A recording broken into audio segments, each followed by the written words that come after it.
सर्वांना नमस्कार. आज सकाळी सुद्धा ऑनलाईन क्लास होते. पॅथॉलॉजी या विषयाचा ऑनलाईन क्लास करताना खूप मजा आली. मॅडमने शिकवले. त्यानंतर शिकवता शिकवता मॅडमने एका विद्यार्थ्याला पकडले, ज्याने स्वतःच्या नावासोबत अजून 2 विद्यार्थ्यांची नावं जोडले होते. त्याला पकडल्यानंतर काय करावे कळाले नाही. क्लास झाल्यानंतर किचनमध्ये गेलो. तिथे गणपती बाप्पासाठी मोदक बनवण्याचे काम सुरू होते.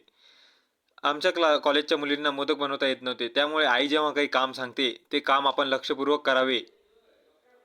खूप वेळेनंतर ते मोदक बनवण्यामध्ये यशस्वी झाले. यांचा स्वयंपाक बघून माझ्या मित्राला विचार आला, की यांच्यासारख्या बायका भेटल्या तर कसं होईल? या मॅडम डोक्याला यासाठी हात लावून बसल्या होत्या, कारण यांच्याकडनं भीतीला तडा गेली आणि एक काच तुटला. धन्यवाद. माव जायला उशीर झायला बघतोय